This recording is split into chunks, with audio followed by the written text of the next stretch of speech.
Great. So again, welcome. My name is Jamie O'Connor. I'm the Outreach Coordinator for Family Voices of Minnesota. And I'm very, very excited about our workshop today that's being hosted or being presented by Kim Rossow with Madhatter Wellness about relationships, boundaries, and sexuality. And this is a workshop for parents and caregivers of children with disabilities, like myself. For anyone who is not familiar with Family Voices of Minnesota, I just want to quickly let you know that we are the state affiliate for Family Voices National, and we're a state alliance member of Parent to Parent USA. We provide information, assistance, and help to families to get needed services and support in the community, including financial, healthcare, educational life. We connect parents with other parents who are specifically trained in giving support, and those parents have a child with similar needs or they have a family with similar experiences. We offer emotional support, understanding, and acceptance, so other parents who get it and are not alone. All of our staff are parents of children with some type of special health need. We offer encouragement and education to support parents in speaking up for their child. We do this in a variety of ways, one of which is you're participating in right now, workshops and webinars. We offer one-to-one peer matches, parent matches. We have a variety of virtual support groups running right now, as well as a resource-rich website, and again, highly qualified staff who get it. With that, I'm going to stop sharing my screen, and I'm going to hand it over to Kim Rossow with Madhatter Wellness, who will kick us off. For anyone who's joined, I do just want to repeat my housekeeping that this webinar is being recorded. We will pause it during times of sharing so that you can feel comfortable, and we will unmute your mics and allow you to share your video during those times as well. We have them closed down just for the sake of the recording and background noise and distractions.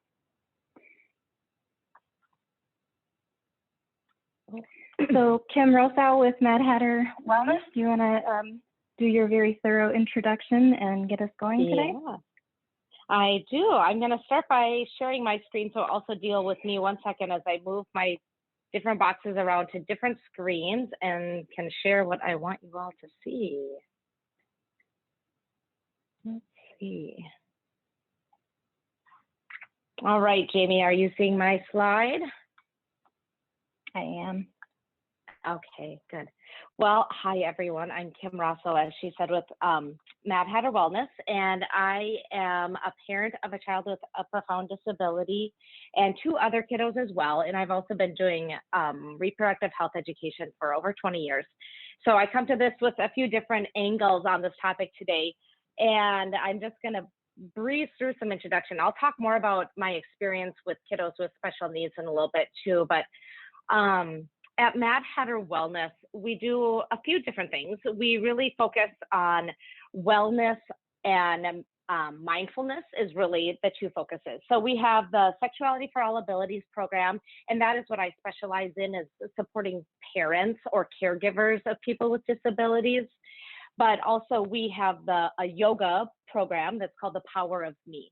So that is focusing on mindfulness and movement in an effort to be healthy. My boss is Katie Thune. She started this company about 10 years ago, and I've been doing this work through other organizations throughout my career, but I joined Madhatter just now in the last 6 months, right in the middle of COVID, which is really a unique time to start a new job. So I have done everything with Madhatter Wellness virtually. So I used to do most of my trainings when I have a degree in public health. And so I was doing public health education. It was almost always in person. So we've really moved to a new way of doing this now, but we're all getting pretty good at it.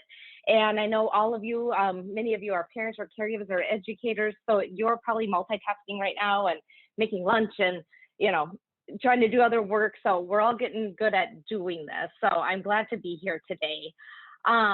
If you have any questions or comments today, I really encourage you to engage during this webinar or this workshop.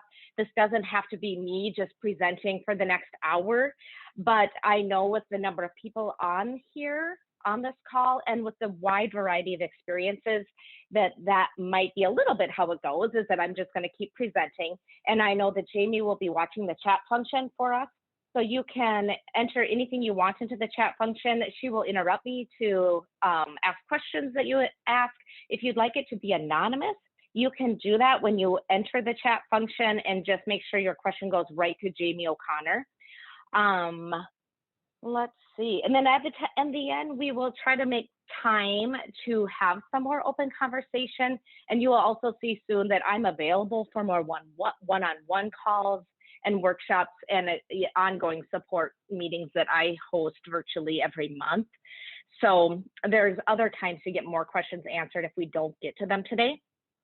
On this call today, I know that we have parents with kids who range from the ages of 3 to 34 at the very least, if not more. So we have a wide variety of disabilities: autism spectrum disorder, fetal alcohol syndrome, sensory processing disorders, anxiety, trauma, cerebral palsy, and many other kids with a combination of these disabilities. If you would like to engage, feel free to get on the chat function now, write the age of your child and the disability. Sometimes that's just helpful for other people on the webinar to feel a sense of community. I know we're not all in the same room right now, but we can start to feel like we are if we do a little bit of chatting on the chat function.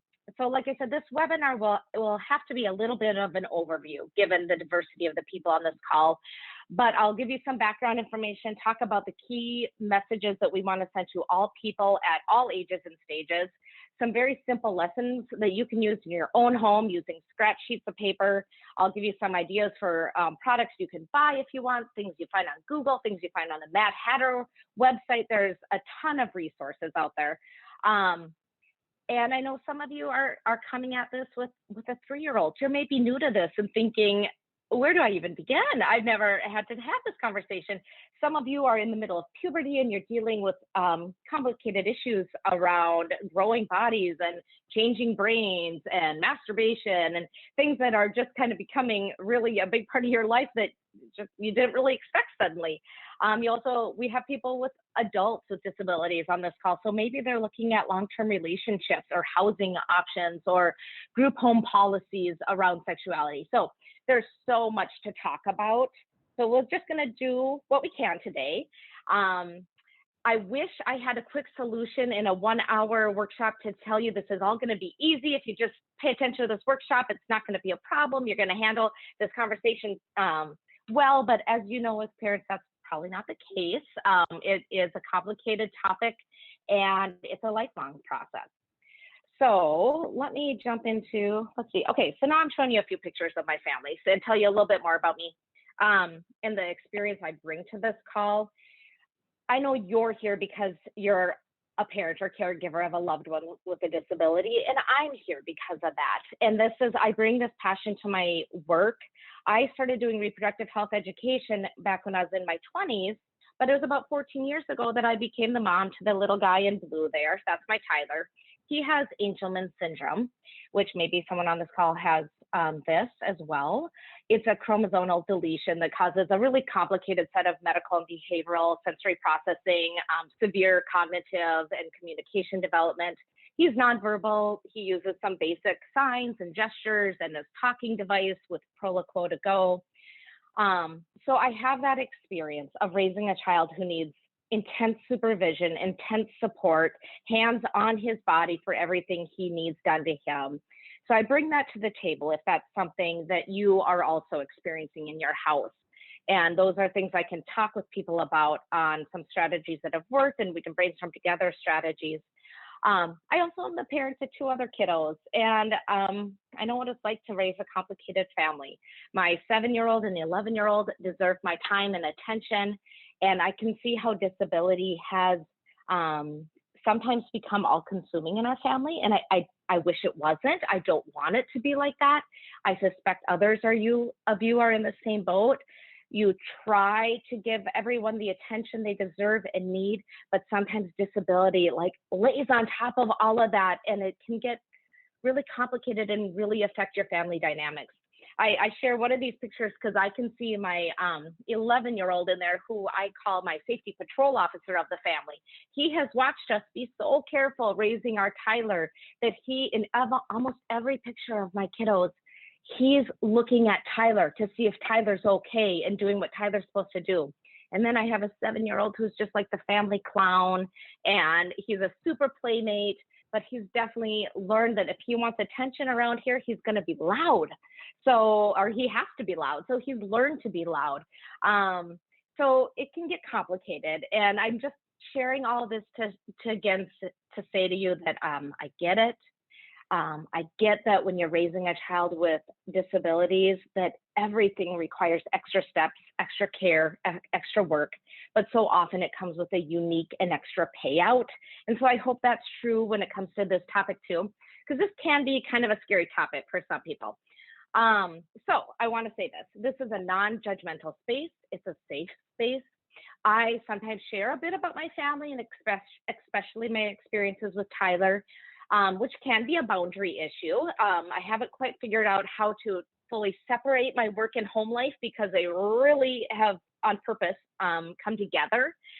So it's my personal and my professional experience that brings me here. So sometimes I might make a joke or make light of something.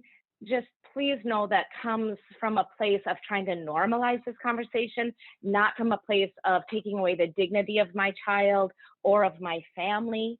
But if you're a parent calling in, we all know that we have to laugh sometimes to really get through these days. So on that note, I'm going to start by doing an activity that we do whenever we do trainings with people who are going through our classes. So we run a number of classes that we call Sexuality for All Abilities, and it's about a 20-session class, and we have one for adults and one for youth. And we always start with our breathing ball. So, I mean, I probably need it more than you because I talk a mile a minute when I'm doing trainings. So it'll help my heart slow down. When we're talking about this topic, it can sometimes feel emotional. So in order to help us all slow down and calm down, I just invite you to find a space, if you're standing or if you're sitting, to just take 5 deep breaths, and you can kind of have this visual of our breathing ball. So let's take a deep breath in and out. In and out. I'm just going to do one more, a third one. Hold it. And out. So in the parenting work we do, you can always take a strategy as simple as this and use it. And I use breathing as a strategy to get through some of the hard moments. So 3 to 5 deep breaths can go a long way. We're just real brief overview. Humans are sexual beings, and this is true for people with disabilities as well. They go through the stages of sexual maturation and desire relationships as much as anybody else. How often they're often not getting the specialized education and support needed to understand what is happening to their body and their emotions, or the education to manage puberty or sexual feelings or relationship skills. So you, parents and caregivers, thank you for calling in today, because you are the most critical people in a child's life to ensuring that they have an environment that I call sexually safe, right? That they have the education and the tools they need to develop healthy relationships. Historically and in the past, people with disabilities have been seen as possibly asexual. This is simply not the case. It's an antiquated thought or ideology, and there's mounds of research that says this, and we have mounds of anecdotes that say that people with disabilities are sexual beings. This topic can bring up a range of emotions, so just take care of yourself. If this brings up something that's hard for you, just know that, again, it's a lifelong process, so there's no quick 1-hour training we can do that's just going to like end all the concerns you ever have. But you are here, so thank you for showing up and making time for this. It's wonderful.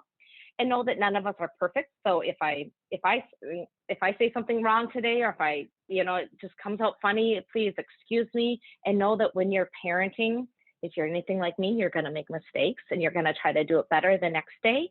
I could go on with a million examples of times, even when it comes to sexual health and trying to raise my own sons, that I have done it wrong. And then I've realized, okay, I'm going to do it different. It hits me as I'm in the middle of it, like I can do better. So we're probably all in the same little storm of parenting together, right?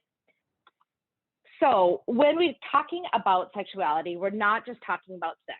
Sometimes people get really nervous thinking, well, why do we need to teach our children about having sex? So we're really not talking about intercourse per se. Sometimes we are, but we're also talking about all the other elements of sexuality, which includes gender role and identity, relationship skills, love and affection, body image, how we feel about ourselves, our sexual orientation, which might be different than our gender role, and of course, the reproductive organs and the genitals.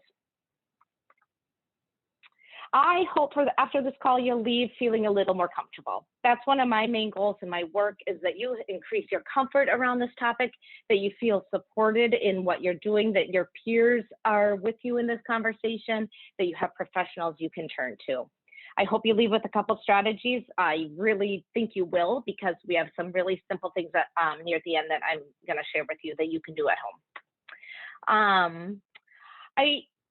In a small group, I love to have a conversation around this. We don't have time to have everyone weigh in on this, but I just want you to take a minute and just think. You see the 3 questions up. I'll read them in a sec.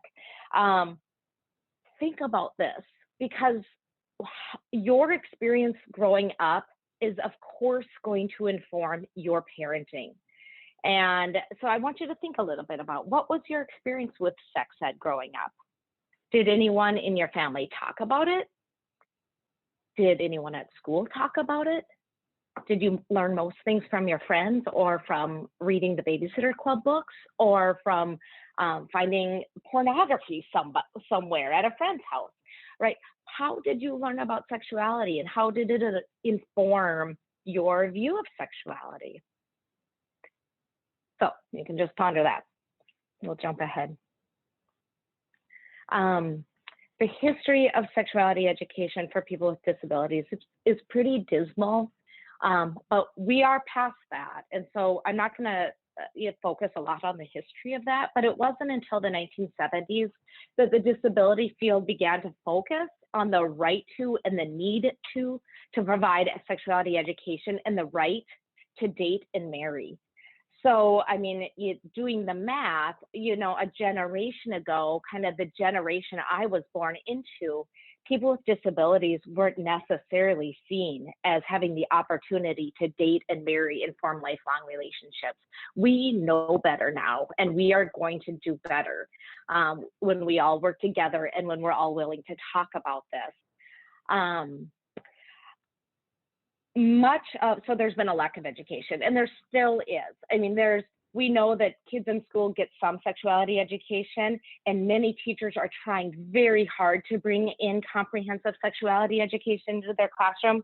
And we know schools are very busy. So it's not uncommon that health class might be a time where this student gets pulled out of health to go to their DAPE or their adaptive physical education time, or they need to be pulled out for speech therapy at some point. So they're like, okay, let's pull them out health, right? So there's going to be a lack of education, and we as parents need to keep doing all we can to kind of push the envelope on that and make sure that our children with disabilities are getting sexual health education as well, because they deserve it and they need it.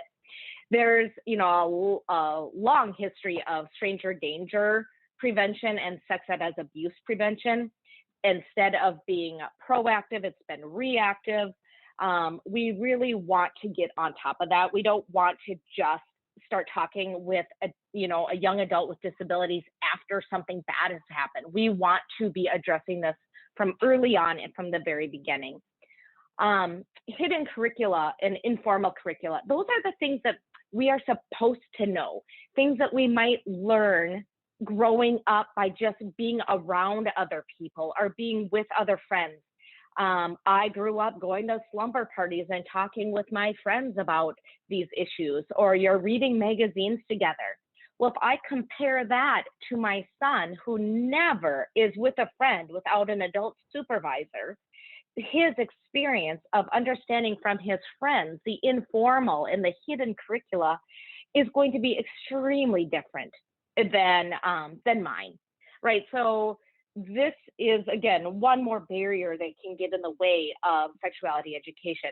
And my child might be an extreme because he is nonverbal and needs full supervision, but a lot of people with disabilities who need some assistance might be spending some time with their friends talking about these issues.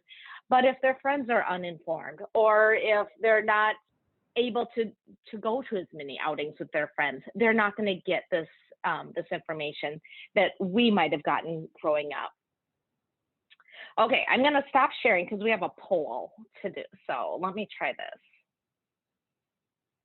I am going to put up a poll. I did a little early. We're going to do this one question now and then the same question at the end. And so I'd love to just see if it changes at all. Not that we expect a big change in 1 hour, but here is my poll. So if you can take a minute to put down your lunch or the laundry or whatever you're doing, your work while you're trying to Zoom into this webinar, think for a little bit on a scale of 1 to 10. How comfortable are you talking with your child or your children about sexual health? So I just launched the poll and you have 10 options. So you can, hopefully it works on your end. Jamie, I'll trust that you'll interrupt me if it's not working. But if you're not at all comfortable, and you're not seeing it? And I'm wondering if other people are, hold on a second. Okay, well, we can always skip. Oh, someone says I can see other it. people see Sandy it. And Joelle. It's just me. You made, okay, well, I'm not But, sure why that is, but whatever. While it might just be because I'm the host, but while I'm interrupting you, I just wanted to say, you don't have to save interactions for the end. If you have a slide where you want me to pause, please let me know and I'll manage all of that, okay? Okay, that sounds great. Yeah, I see there's been some really good chats going on that, well, I've been like talking a mile a minute, some chats going on. So, but if you have, let's see, it looks like we've had 8 people now weigh in. I think we have 25 people on the call, including Jamie and I maybe. So maybe we'll give it until about 20 people at least have voted how they feel. So if you're not at all comfortable, all the way up to like, I'm an open book, ask me anything. Which I try to be that, right? But we're not all perfect, so. Guys, the polling issue, just so, hold on, is my fault because this was the first time I ever set one up. So I apologize, but I appreciate that's okay. Hey, you're also welcome to type a number into the chat. You know, we're getting a sense. It's okay if it doesn't come out quite right, and who cares if we do it at the end or not. But I mean, what I'm seeing on the poll, and maybe you'll see on the chat, is a lot of people are actually really in that 3, 4, 5, 6. And of course then we have a handful of people who just feel like they're an open book, and that's wonderful. It's okay if you're down at the 1, 2s though. Don't be scared to say so, or don't be worried that that's where you're at. You're here today, and so that's just awesome. I'm going to go back and share my screen again and hope that all works. Okay, I need a stop. Okay. You are, Jamie, you're seeing my screen, right? Not a poll now? Yep, I see your screen. It looks okay, good deal. Okay. So we'll ask this again at the end. Okay, let me jump. Oh, here's a question. One more thing I want to think about. And again, I will try to watch the chat and talk a little bit about it, because this is important. So I think a little bit about, what do you want your children to know about healthy sexuality and relationships? So you've thought a little bit about your past. You've thought about how comfortable you are now as a parent. What is your vision for what you want your child to know? And I'm going to put up my next slide, but then watch the chat as you maybe think a little bit about it. Shall I pause and let people? That sounds good.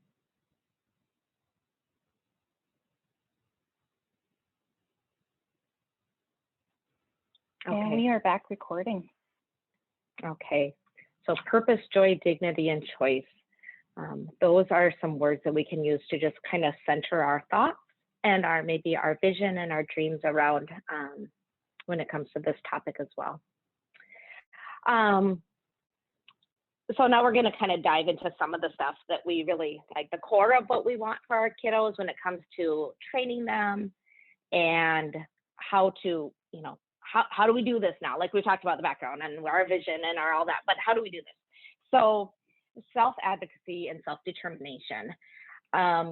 If you haven't heard those words yet, you probably will. You'll see them in IEP goals, or you're actively working to do this, or maybe you don't even realize that you're doing this. And it's sometimes nice to just put words on top of all the work that we do as parents and be like, oh yeah, I'm teaching a self-determination goal right now. So self-advocacy is the extent to which the person has an ability to communicate for themselves. That might be speak, or it might not be speaking, of course. It could be using their talking device or their sign language. My son has the ability to tell us when he doesn't want to use the bathroom. Like if I'm trying to make him use the bathroom, he's going to shove me out of the bathroom. And I've learned like, oh, that's actually great. He is advocating for himself and I need to listen closer. He doesn't want to use the bathroom now. So, I, in one moment felt like, I'm so irritated. I want him to do this, but in the next moment realized like that's a real win. So I like to label the good stuff like this. Self-determination is, requiring an individual to make decisions about their own life. And this could be, choice making and decision making, problem solving, goal setting, self-monitoring, leadership, resiliency, and so much more. It's not just giving someone choices, or if you do give them choices, to make sure that they have a way to say, well, I want something different than that. It's not just this or that, right? It's more about making decisions. So all of this can, again, layer on top of the next thing I'm going to say here. So this is, I'm going to see if I can, this green, if it's active, let me see if do you see a handout right now, tips to support children with special needs on sexual health? I do. You see that or no? Okay, good. So this is something we have on our website, and I will include it in an email that you'll get in the next day or two from Family Voices. But this is just kind of, again, an overview of what we want to be teaching our kids. I like to start by talking about keeping it positive.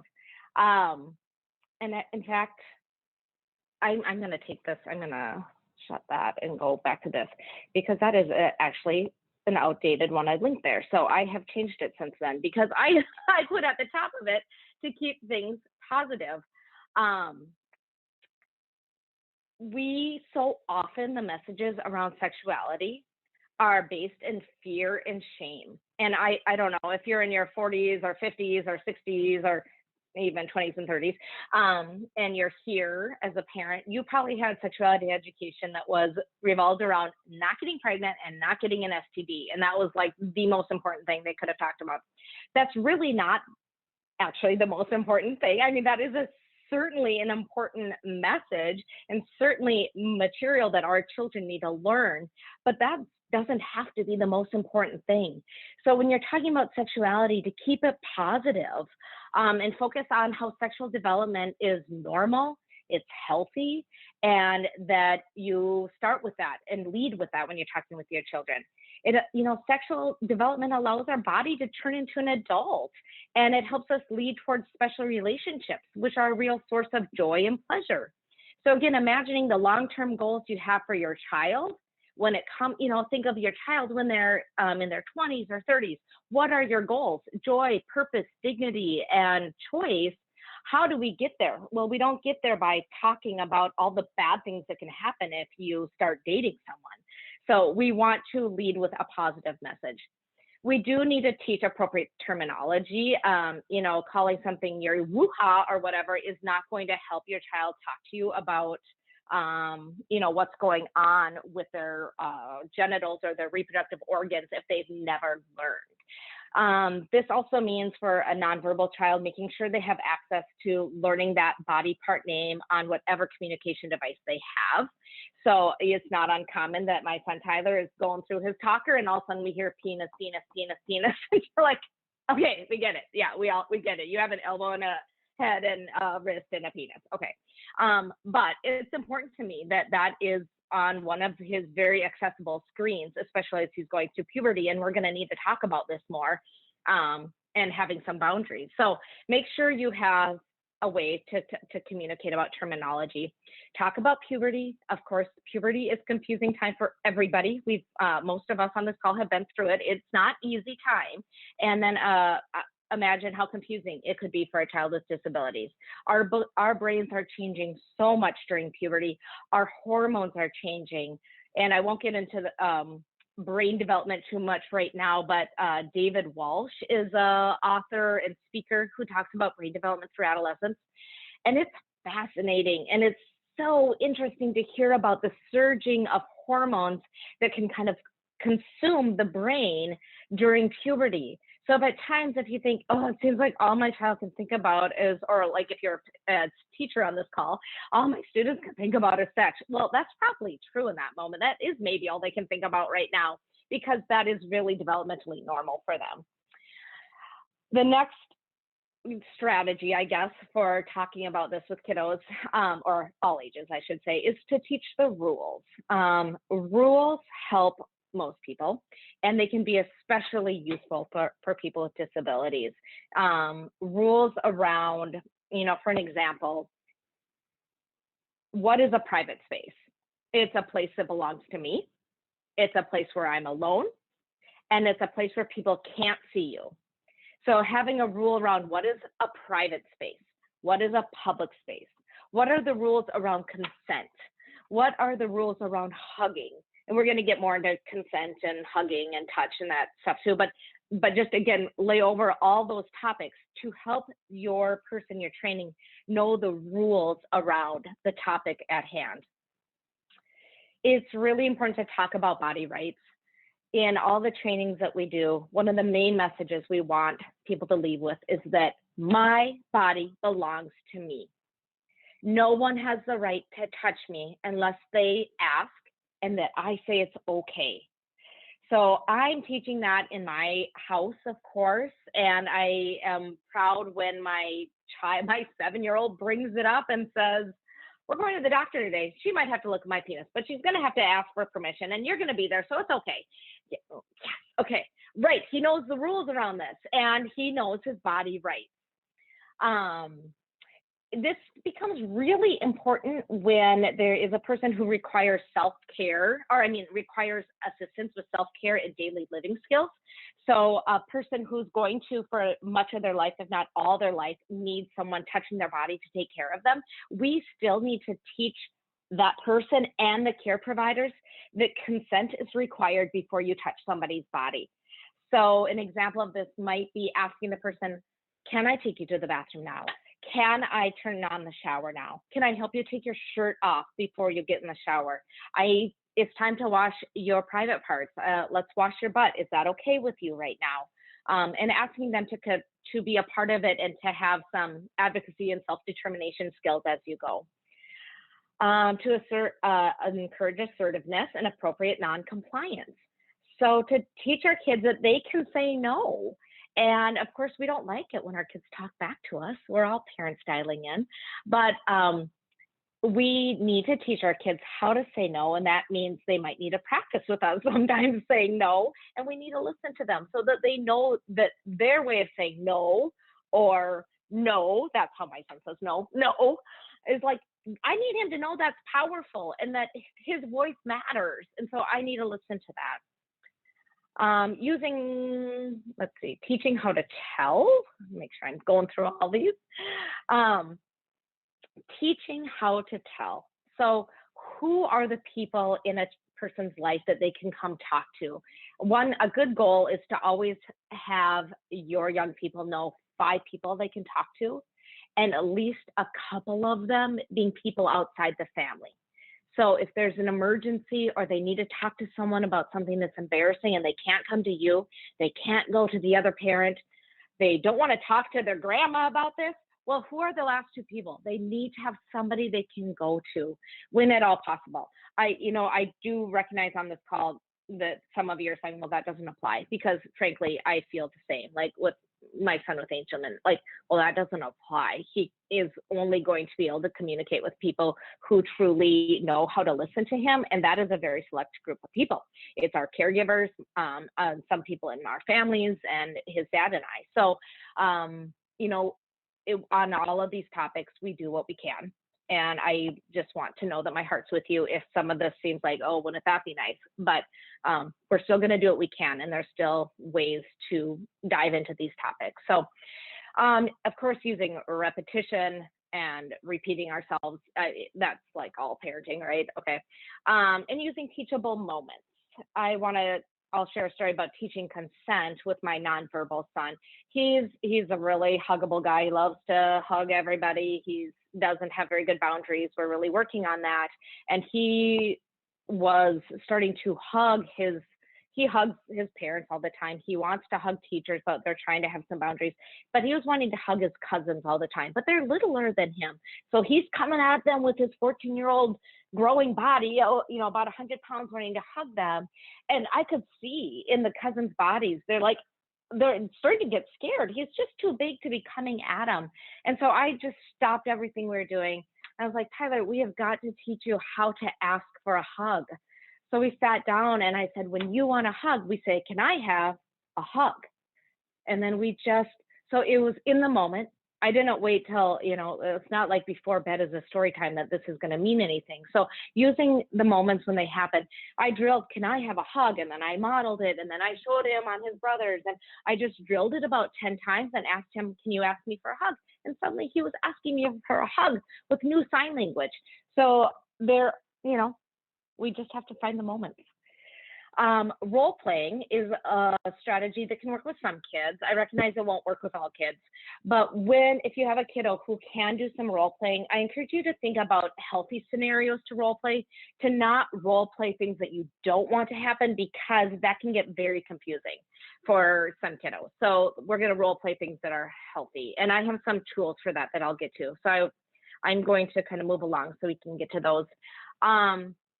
We've kind of talked about this, what do you need to feel more comfortable talking about this with your children? Maybe you need some more tools. So let's dive into those tools. I'm going to breeze through this. You can, of course, talk to a professional. You can, of course, read books. Talking openly with friends and family and partners about sexuality helps your child as well. I like to focus on this slide. I like to focus on talking about the caregivers in your life, and to remember that if you're like me, who has had, feels like 13 dozen care providers in our home helping us raise my child, I need to train each one of them about our approach to dealing with bodies and sexuality, because that is really the one-on-one care on our son's body every day. So make sure that you are bringing your caregivers into the loop on how you feel and what you want them to do when it comes to this. If you want them to call their body parts by their real names, tell them that, and so on.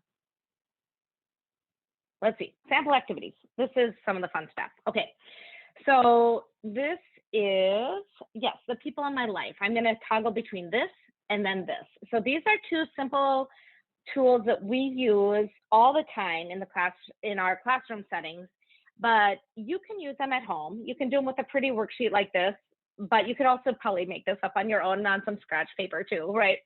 To help your child identify a bunch of different names and people in their life. And most likely, if they are receiving special ed services at school, the teachers are doing things like this too. Maybe it doesn't look exactly like this, but you can do this at home so that they're getting it in every place, right?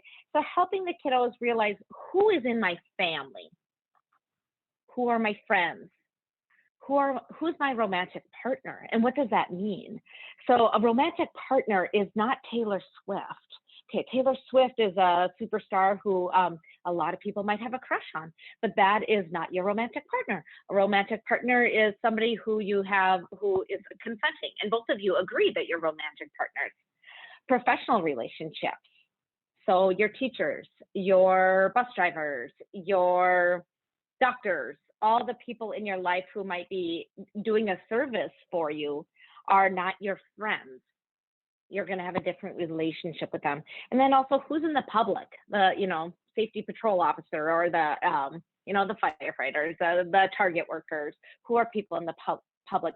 So first, starting by identifying who are the people in my life, and then, and like in our house, we would have to use pictures of this. Like writing words wouldn't help my son.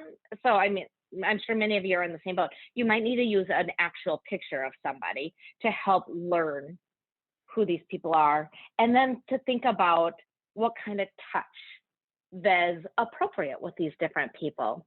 There are people that we just wave to. And if we wave to them once, do we wave to them every single time we see them? Not necessarily. So again, helping to set up how we might touch somebody and how often, and to just the nuances of boundaries. It can feel complicated and overwhelming to people with disabilities to think about, well, what are the rules for all these different people? So to make it very tangible, and maybe you put the pictures of the police officer, someone we do not touch. The neighbor is someone we wave to, but we don't have to wave 30 times a day. A handshake, right now we're living through COVID, so of course we're like really not touching anybody in the public, but hopefully we'll move past this someday. A side hug or a front hug. The self might be people that we let come even closer. So this might be family or an intimate partner, people we might really want to cuddle with or kiss with, and when the child's ready, or have intimate relationships or intercourse with. The consent and boundaries are the two primary topics that we teach on, and it just kind of lays into everything we teach. I'm going to try to play a video for you and see. So we have a number of videos on the Madhatter Wellness YouTube page, and I'll send a link to this. And they might be a useful tool for you. So let's see. Jamie, are you seeing this come up? I am, yeah, and you might want to full screen on it, but Thank you. I'm not hearing it. Okay, it just hit me that we didn't practice hearing this. Okay, well, instead of spending time on this, I'll let it just run a little bit. It's a cute video about these two teenagers who really are demonstrating healthy consent, and just talking about what they want to do. And at the end, they end up, kissing, but the screen, it fades away, so nobody sees the kissing. But they've really even gone through what can be that awkward phase for a lot of people of do I even have to ask consent, or do I have to ask permission before I kiss somebody? And yes, of course you do. So I will end this and go back to this and full screen it. Okay, we won't do videos on this. My apologies that I forgot to double check how the sound comes through. But you'll get the link to the videos and you can enjoy them at home. So for consent is remembering to ask, listen, and then respect that answer. Boundaries. So these images come from, we use a lot of pictures and images in our curriculum that we might use, or that staff from schools and programs can be trained to use in their own setting. And this comes from our social stories. So, images that help some brains understand concepts like boundaries. So there's a number of good books about boundaries. I'll just grab the one I have here, because I know some of you are dialing in with younger kiddos. So An Exceptional Child Guide to Touch and Boundaries, I believe. Yeah, teaching boundaries to kids. So, I mean, if you Google boundaries and consent, there's just so many great books. And, if you don't want to buy them all, you can chat with me about which one might be the very best one. Yeah. This is just another image, again, of something to make sure you're teaching your children that your body belongs to you. You get to say who touches it, when, and where. So the rules around that, if somebody is touching you when you have not given them permission, is to say no, to get away, and to tell somebody. So again, teaching them their body belongs to you and what are the rules for when that is not happening. So let me jump into we sell, so those handouts with the circle and the groups of public-private relationships, those all come from our family discussion guide and that we sell on our website. It's 3 lessons that are, really applicable to all people with or without different disabilities, and can be used at any age, because your healthy relationships, safe and healthy boundaries, and private and public are the key messages in this. It's just a short little discussion guide to do. We do something very simple where we take, just a blank screen of private places and behaviors, or public places and behaviors, and then use images or words to help identify what's public, what's private, so that you can start helping your child, even if they are someone with, a much lower intellectual functioning, to help understand that we don't go to the bathroom in public. We don't masturbate on the living room couch. We have private places where we can do some things, but to start learning what's public, what's private. This is the flip book, which is kind of fun. It's good for role playing. You can role play healthy scenarios, like we said, but if you want to talk about some unhealthy scenarios, here's one of the tools. It looks like this if you're looking at me at all. It's a book where you can change the who, the what, and the where. So my classmate touches my private parts at school, and then the child decides, is that okay or not okay? Well, it is not okay. So I'll flip to another one to give you a sense. My friend hugs me at home. My friend hugs me at home. Is that okay or not okay? It's probably okay. Maybe not during COVID, but it gives you a chance to talk about the nuances about friends, what kind of friend, that sort of thing. So we have flip books that some of them have picture images, but if that is something that's going to not resonate with, and you'd rather have just words, we also have a version that has just words without pictures. We do some very simple, and you can do this again at your own house with looking through role plays or scenarios. What is a red card or a green card? Like, talk about something. Is this a red or a green situation? We try to use words like healthy, okay, appropriate, safe, expected, comfortable, rather than words like that's good or bad. Because if a child shares with us a situation that they were in that isn't safe or isn't healthy, we don't want them to think that they are bad because it happened to them. They're not bad. The person who put them in that situation was doing something unhealthy and unsafe, and it needs to stop. So just trying to use words that give our children, the empowerment to come forward and tell us more as needed. This is an example of our social stories. We have, I think, a small book for sale that I like cheap, like $3 or something, that has healthy relationships, boundaries, and like 13 other social stories. So if that really resonates with people, that's an option. They're just, each social story is 1 page. So it's really simple and quick. Let's see. And so here's some of the resources. And again, I'm not going to click to any of these, but this will come in an email follow-up. Our website, of course, is there. And like I said, I tried to show you, we have a Madhatter Wellness YouTube channel. On that YouTube channel is also some all ages, all ability story hours that I recorded during October, which is Let's Talk Month. So if you want to start this conversation, but you are just not in that place yet to say all these words and you want an example, you can go there. If you also Google story times, there's probably more professional versions of them out there too, but we were just having a little fun with Let's Talk Month in October.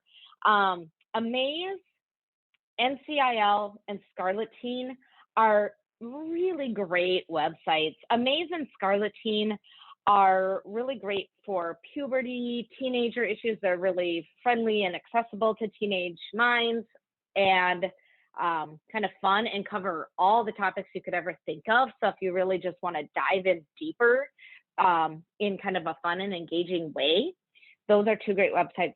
NCIL is National Council of Independent Living, and they have created a number of sex ed videos that are for and by people. So the actors or the people speaking in it are people with intellectual disabilities, and they're really great. So I think they really can resonate with our children with disabilities. So I encourage you to check out all these different resources. At our website, I definitely encourage you to sign up for our newsletter so that you get stuff sent to you. You don't have to go looking for it because you'll get busy, forget, right? So have it come to you.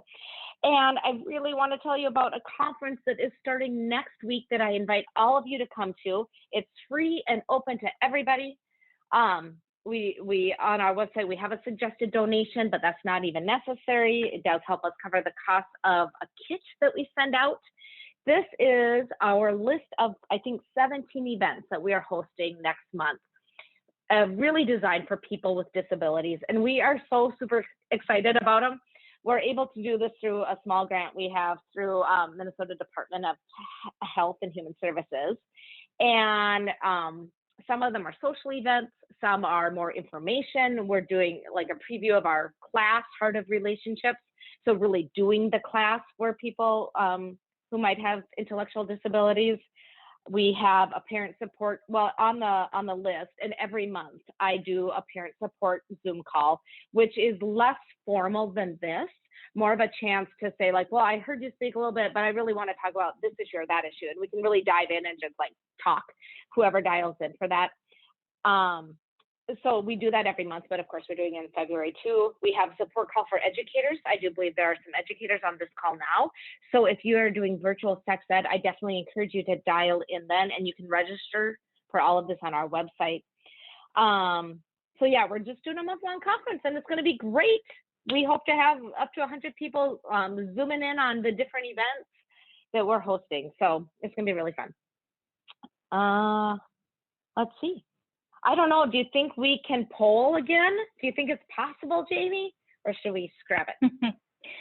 Well, I was going to pause the recording and see if there were any questions. Is that?